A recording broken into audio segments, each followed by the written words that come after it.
नागपुर में मंत्री चंद्रशेखर बावनकुळे ने विभिन्न राजनीतिक मुद्दों पर स्पष्ट प्रतिक्रिया दी। बंडखोरी के सवाल पर उन्होंने कहा कि भारतीय जनता पार्टी में कुछ कार्यकर्ता नाराज हो सकते हैं, लेकिन पार्टी का कार्यकर्ता अंततः पार्टी की भूमिका और निर्णय को समझता है। जो कार्यकर्ता अपक्ष चुनाव लड़ रहे हैं, उनसे चर्चा की जाएगी और उन्हें भरोसा है कि वे अपने आवेदन वापस लेंगे। चंद्रपुर में जिलाध्यक्ष पर हुई कार्रवाई को बावनकुळे ने सही ठहराया। उन्होंने कहा कि प्रदेशाध्यक्ष की सूची में बिना अनुमति बदलाव करना अनुचित था, इसलिए यह निर्णय लिया गया।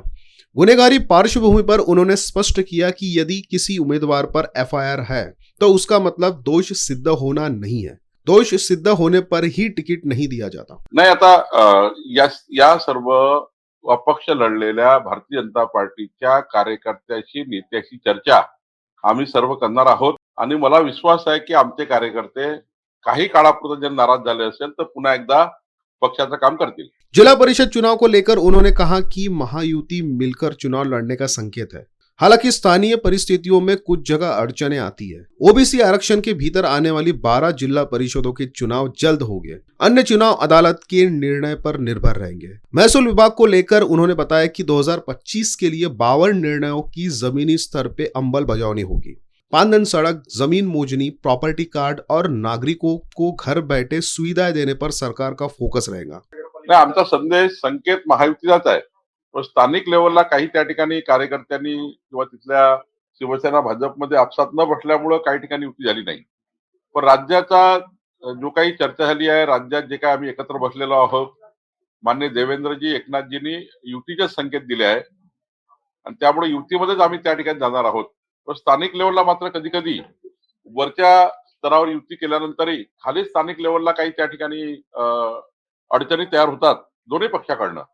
त्यामुळे कधी कधी महायुती त्या ठिकाणी तुटलेली आहे। तर मला असं वाटतं की आता जिल्हा परिषदला आम्ही पुन्हा एकत्र बसू। साधारण मला असं वाटतं जो काही निवडणूक आयोगाचा कार्यक्रम आला आहे त्यामध्ये 12 जिल्हा परिषदा तर 50% आतमध्ये आहे ओबीसीच्या, त्या निवडणूक आयोग केव्हाही घेऊ शकेल।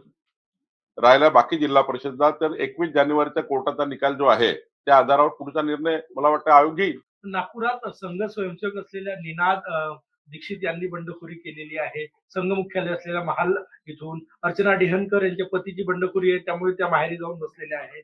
अंत में बावनकुळे ने सभी नागरिकों और विरोधी दल को नए वर्ष की शुभकामनाएं देते हुए महाराष्ट्र के समृद्ध व विकसित भविष्य की कामना की।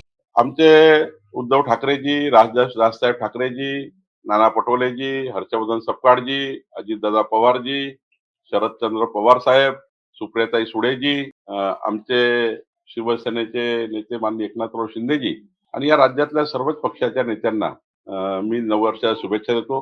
काही नाव मी घेऊ शकलो नाही, तो सर्वांना शुभेच्छा देतो। आमच्या पक्षामध्ये आम्ही काल भेटलोच आहे, मी, देवेंद्रजी, नितीनजी, आम्ही एकमेकाला शुभेच्छा दिल्याच आहे।